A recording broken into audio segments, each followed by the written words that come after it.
Un gisant, c'est une représentation qui est sculptée dans la pierre d'une personne qui est décédée.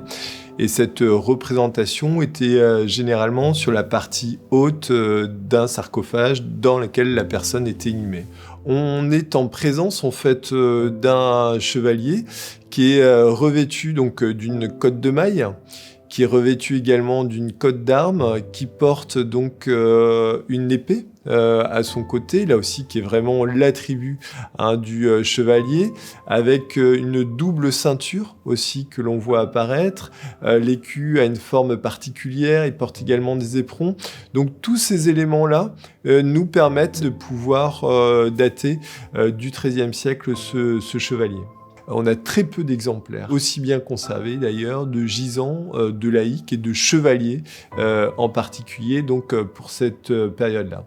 Ensuite, ce gisant a été retrouvé donc dans la commune de Sadirac, dans un château qui s'appelle le château de Tustal. Donc on est dans l'entre-deux-mers, donc entre Garonne et Dordogne.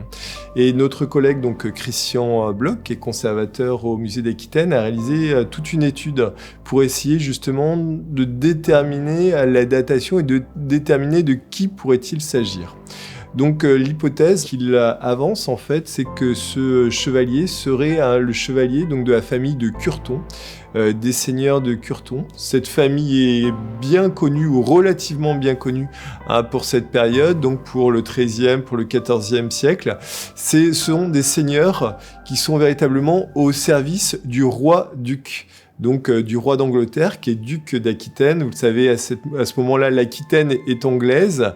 Donc les seigneurs de Curton sont les vassaux en fait de ce roi-duc d'Aquitaine.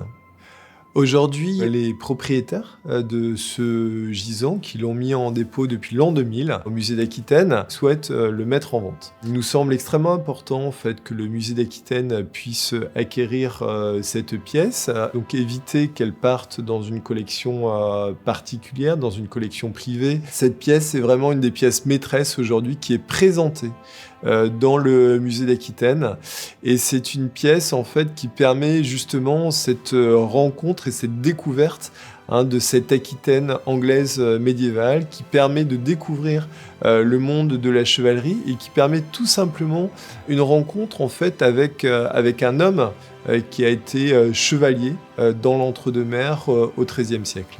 Et c'est une sorte de capsule de temps qui nous est proposée. On est en présence de quelque chose de minéral, mais derrière cette minéralité, il y a beaucoup de vie. Je vous invite vraiment à nous aider, à nous soutenir pour acquérir ce gisant du chevalier de Curton, qui est véritablement un patrimoine très important de notre région et du patrimoine français.